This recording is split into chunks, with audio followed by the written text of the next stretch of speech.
Hey guys, if you're anything like me, you probably made a trip to the Netherlands in your 20s to partake in their legal magic mushroom industry. And also, if you're anything like me, it was probably one of the most amazing and memorable experiences of your life.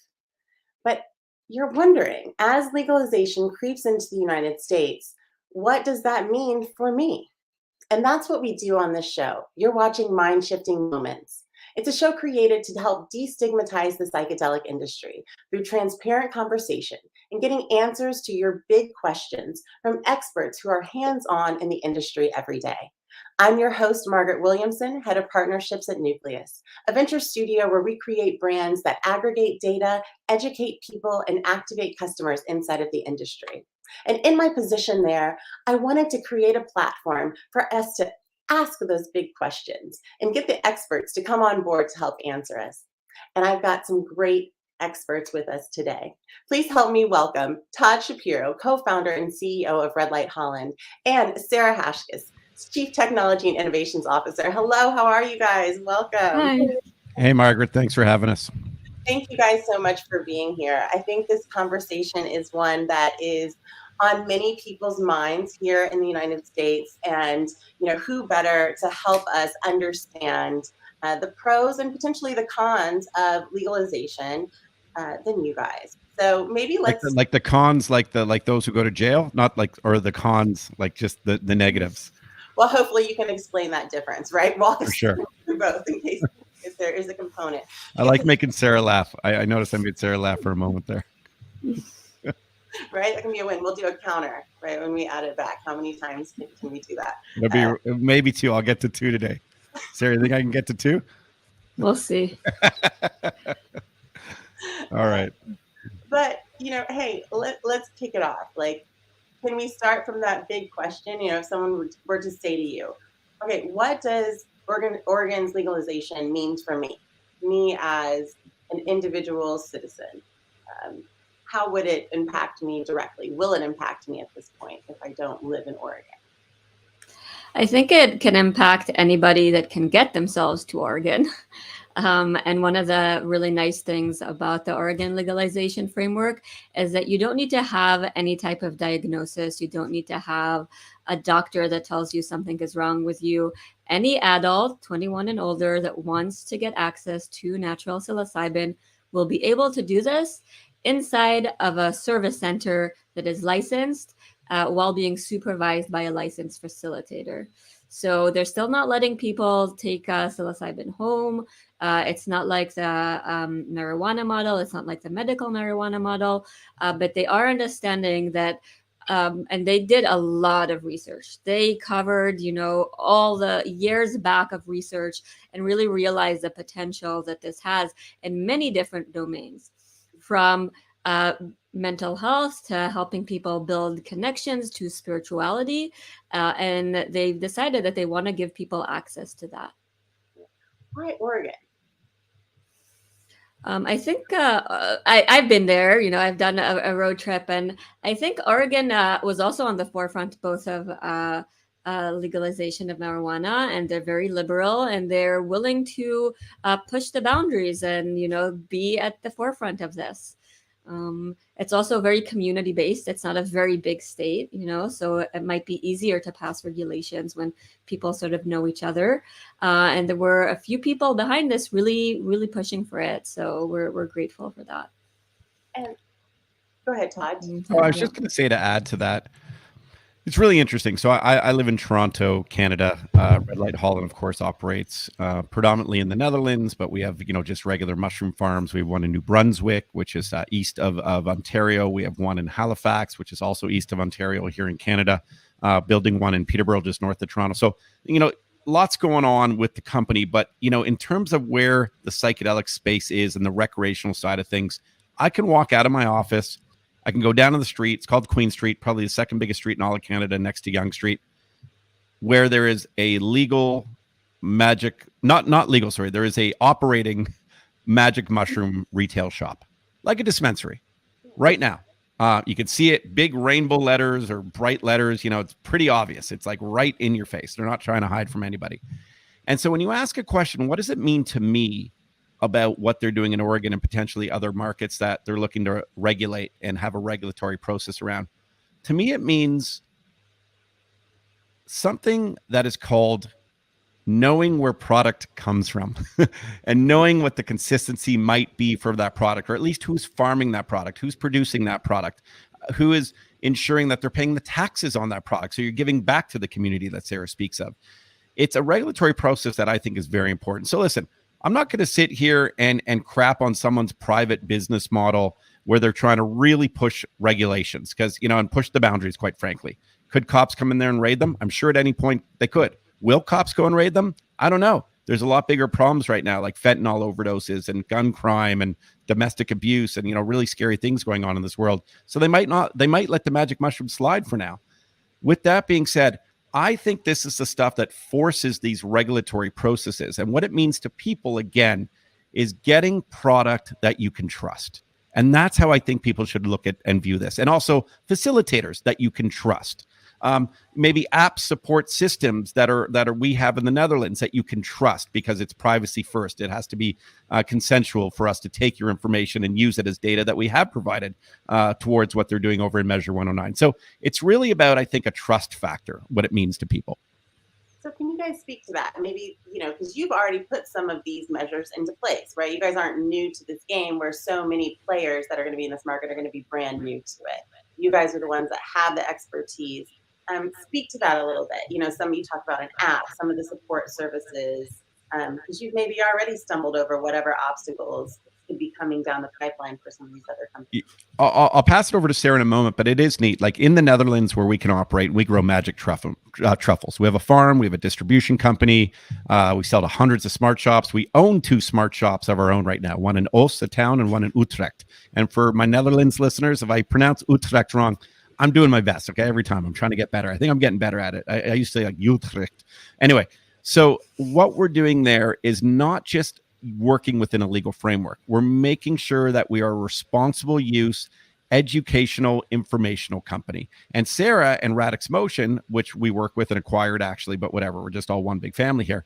She's put the tools for growth and tools for education in place that I don't think anyone's ever thought to do in the Netherlands. And maybe Sarah can add to that in terms of what Red Light is doing in terms of our corporate responsibility. Yeah, so one of the important things that we did, the first thing we did was have an educational VR app that is in smart shops that explains to people what psilocybin does to their brain and gives tips for best use. And really can help people, we can't recreate the psychedelic experience in a VR, but we can give hints to it. It's a very powerful technology to virtual reality, and I can create a feeling of synesthesia. I can create an out-of-body experience similar to experiences people might have on psychedelics. So we can sort of give people an idea of what they're going into. And if it's not for them, they know at this point already. They can say, okay, actually, this might be not for me. But if they do go into it, they go into it with a lot more knowledge about what's going on with their brain, how it induces neuroplasticity, how to use it in the best way to use it, make sure they're in a safe space, treat it like they're taking care of their baby brain, because that's what psychedelics do. They sort of revert us to a younger version of ourselves and let us reprogram our brain into different patterns. So that's the first thing we did. And then the second thing was an app that's a telecounseling app that connects people directly with a therapist that doesn't give any medical advice, but is there with support, right? He's been doing microdosing and counseling for many years and can offer people support, preparation, and integration. Also for larger doses is also something that he provides. And what's amazing about this app is that it helps you keep track. You can track your microdosing regime. Microdosing, unlike a lot of other things, is not actually recommended to do every day. It works better if you take breaks, because otherwise you start gaining tolerance and it stops being as effective. So it can be a little bit difficult to build a pattern that isn't a daily pattern. And the app can help you build that pattern with notifications and with seeing, the goals that you're trying to reach. Are you reaching them? Are you different on days that you microdose or not? And we're also doing something that I think is really a big breakthrough. And this is sort of the core IP of Radix Motion. around movement data. We're looking at people's movement data, taking brief snapshots that we don't see their face or their body, but we can identify their joints and how they move. And we're hoping to actually create models with this that show how microdosing affects the body, and be able to predict which dose and which regimen will work better for you, because microdosing is really very delicate. I'll be honest with you, I microdosed today, and actually I did a tiny bit too much. It was great fresh truffles from our farm, and it was just a little bit like, I know myself, right? I know when I'm in the zone and when things are, so it really helps me keep track of this and be able to, okay, next time I microdose it, I'll be a tiny bit less. And I think that's really the importance of this, to not say, more is better with psychedelics, but what's important is the environment that you're doing with it within, and how you're building support structures around the use. I love that. It kind of is bringing a couple things to mind for me. One, my business mind is just dying to know. So are these sort of the VR capabilities and this app empowering, aid? Is that something you're going to keep internally, or is that something that you guys are planning to like offshoot into other product categories, like licensing out that type of technology? You thought about I think we're very much hoping to put this into Oregon where it opens up, and definitely having a lot of conversations looking into how I can get this technology into pharmaceutical trials, clinical trials. Again, looking at our body is something that I think it's almost crazy that we don't do this, in these types of drug trials. We give people drugs, we give them questionnaires to fill out, and that's really it. We don't look, if they're, and a lot of drugs do cause people to shake, to lose balance, to be slower. So there's sometimes negative drugs that we really need to learn more about. And also in some cases, positive aspects, which is what we're trying to see in microdosing. Can people's reaction time actually improve? Right, looking for objective measurements that aren't just people saying yes, how I feel or not. So it's interesting, Margaret, is sorry to interrupt. Is if you think about a lot of the companies in the psychedelic sector have focused on sort of biotech and drug discovery, and trying to get in phase 1s, phase 2s, phase 3s, whatever, and it costing copious, exorbitant amounts of money, to the point where a lot of them are running out of money right now, quite frankly. I mean, they're really, will they even exist in the next year or two, because it's just not a great time in the capital markets for companies to raise. With Red Light Holland, we get to work within a framework with a naturally occurring product that we can have like this big anecdotal observational study, and we can collect that data, and our government's intrigued by the long-term use of that. And that's what I think Sarah's getting at, which is so great. It's not just like, hey, here's a phase 1, here's a phase 2. It's like, hey, how is someone 2 years after doing this stuff? What have we learned about standardization? What have we learned about, their dose that works for them? And then can we use that sort of dose and use the characteristics of that individual, call them 5'2", 108 pounds, of a certain descent, maybe that applies then to further people who fit that similar profile. So these are the types of long-term approaches that Red Light is thinking about. And is there an opportunity maybe to share this with some government organizations? We would love for them to approach us to try. Everyone is going pretty slow, and it's sensitive, especially when it comes to a synthesized approach or the naturally occurring approach. But again, back to the fact that there's a store on Queen Street selling magic mushrooms right now with lineups and no crackdowns. It feels like the people have spoken. People want natural access. They want affordable and equitable access. And that's the other thing when you ask earlier, what does it mean to me? This company, what it means to everybody is we're the people's company, because we believe in affordable, equitable access. We believe in the rights that humans should be able to at least have the right to try magic mushrooms through educational and informational experiences. But again, what it means to you is, if you are intrigued by it, why can't you have a whatever God you believe in given product that grows from this planet to be able to try it and be able to know where it comes from? And that's what we're fighting for. So I'm wearing Sarah's a big part of this here. I don't know if you can see. We're wearing this, I'm wearing a Free the Magic hoodie right now, okay? We do sell these at the imicrodose.ca, but we're going to do a Free the Magic campaign that we're going to talk about soon. So what does it mean to people? It's like, do people want the magic freed? I believe they do. This company stands for that. And yeah, maybe there's a big, and I say this often, but maybe there's a big medical model for people and a prescription model. But that's, again, hard to access. We take for granted in a privileged society in North America how easy it is to go to a doctor and get prescribed drugs. Is it like that all over the world? No, it's not. It's just not like that. Todd, it's like that in Canada, not the US. Okay, so yeah, and it's not even like that in the US. Not even like that in the US. So, but could there be a retail shop right around the corner from where you live where they're selling it for an affordable price? Yeah, that can exist for sure. We know that happens with everything. So, this is what Red Light is doing, and this is why we love the company. We're well capitalized, and we're slowly growing as we do this with a careful, cautious, meticulous approach. And we think that, in the long run, with Catalyst hopefully coming, that Red Light will be a big winner because of that. So I agree. I mean, I love what you guys are doing. That's why I was so excited to have you guys on the show. And it sounds like, there's some distinctions that can be made between recreational and medicinal use.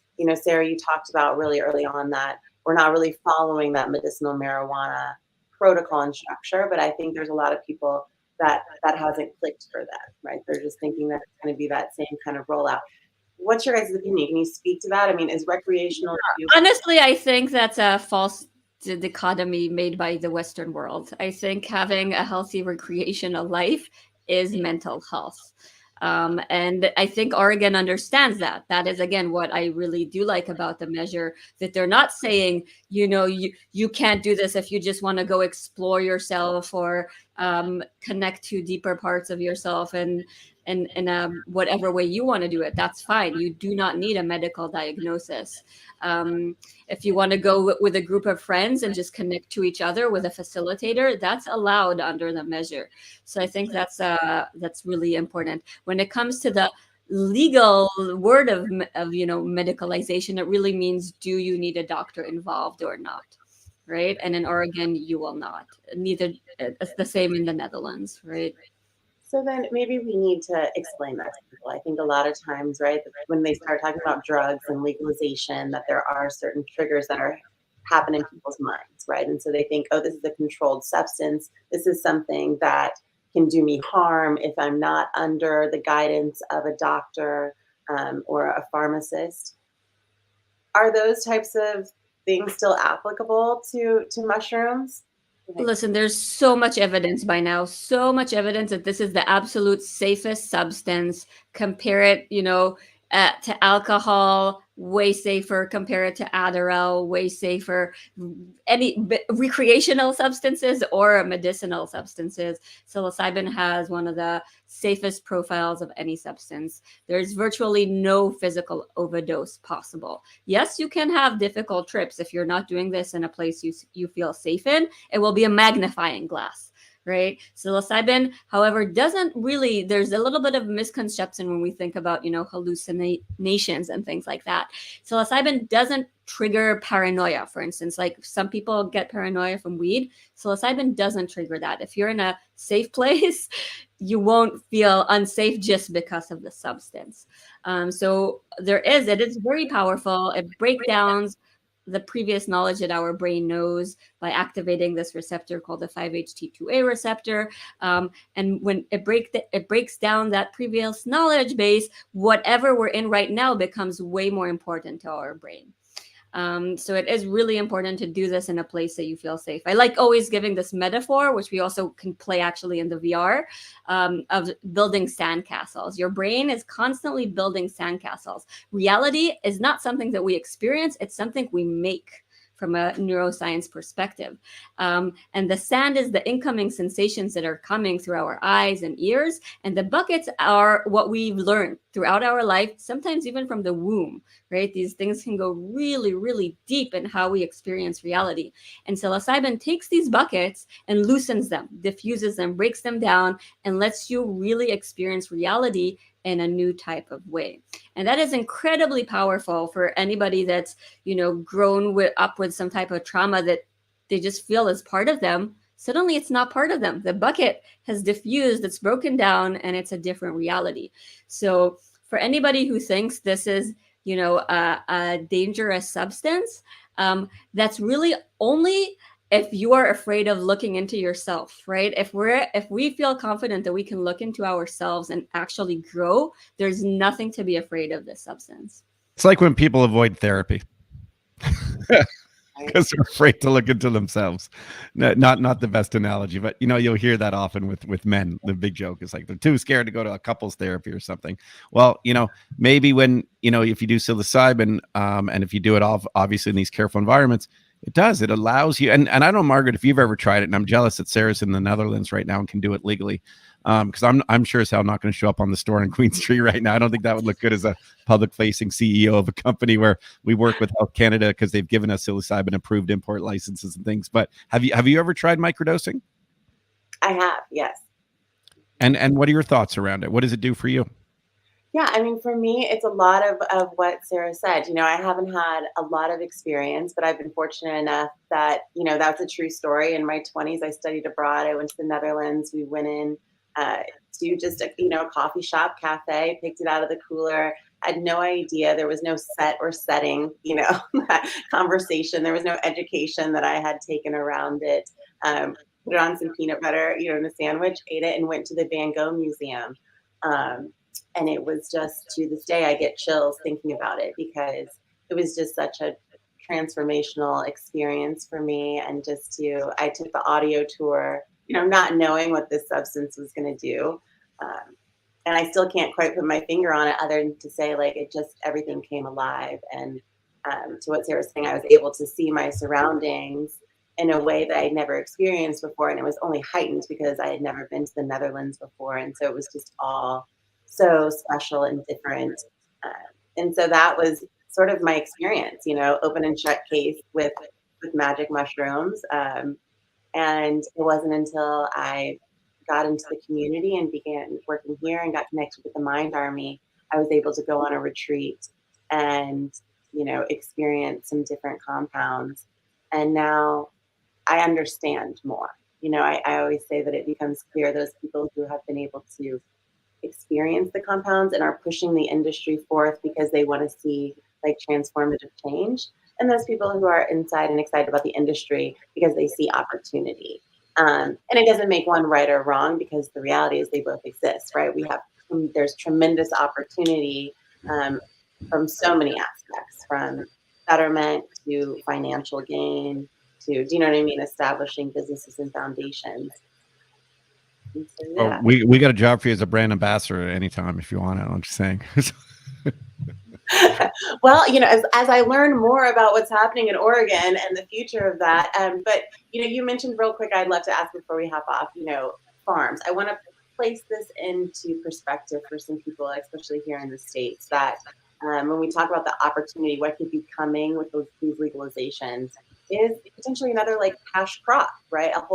A new industry of farms. With the Peterborough farm, are you guys even thinking of expanding to non-psychoactive, like growing mushrooms with non-psychoactive properties there as well?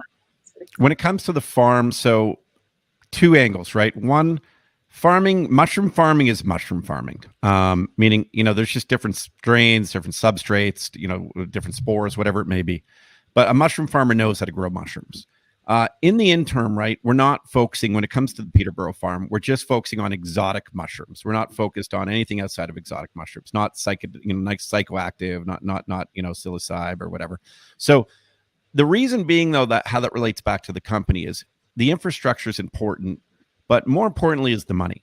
So, if we can, and we've given a little bit of projections in terms of the type of money we feel like we can make from this farm. And that will fund operations. We have sort of three tiers within Red Light Holland. We have the foundation, which is a lot of it is really mushroom farming and the businesses that we own.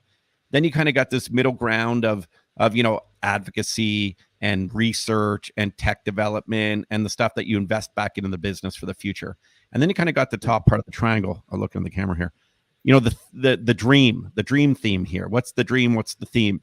The dream is biggest psilocybin recreational brand on the planet. That's why Sarah and I represent it wherever we go. I'm at a wedding. I'll wear a hoodie. I don't care. No, but I mean, like, we bring out the brand. I almost made her laugh a second time. That was sort of the goal. I almost got there. 1.5. Okay, that might count for the second now. So we've done it. So that's good. I want to work on the humor because I've lost a lot of that. But anyway, And the theme of it all, though, is really we're a mental health and wellness company. While the company can't make medical claims, we're in this to help people.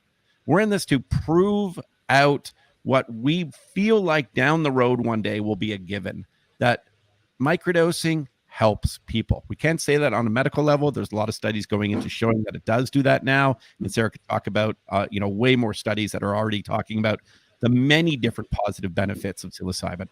So if we can help people in the long run, we all win. And what a beautiful thing to be a part of. It's neat to be in the capital markets. It's neat to think of how many shares people own in a company and how much money you can get if the company ever takes off one day. You know what also is leaving a legacy and helping people. And I think that if I look at the sort of core mission of staff and management and anyone from at any sort of level and within Red Light Holland, we're here to help people.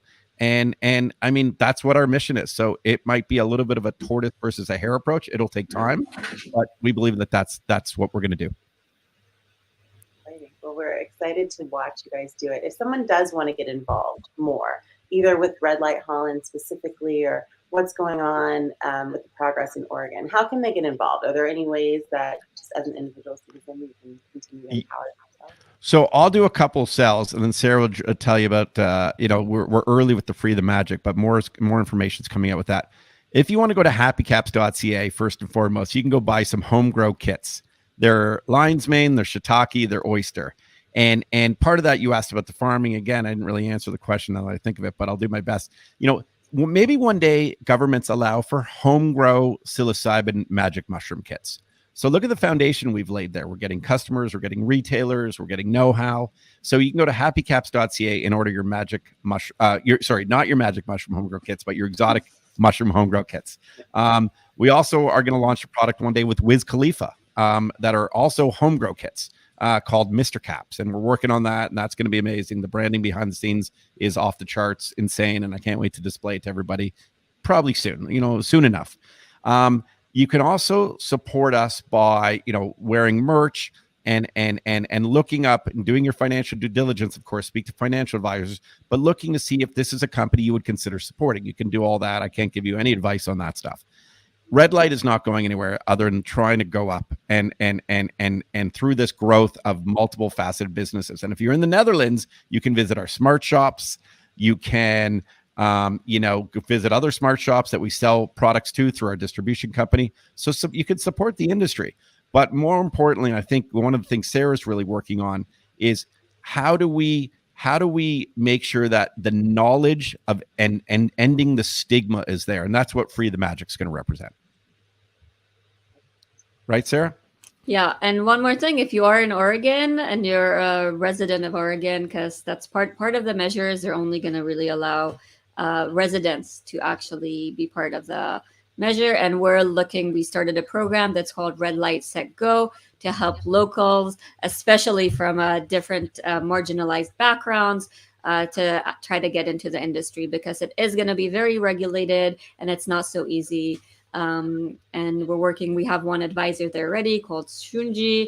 And, we were talking about the farming, and there's also a lot of regulations there in Oregon. You can't just grow any type of mushroom. You can't grow it on any type of substrate.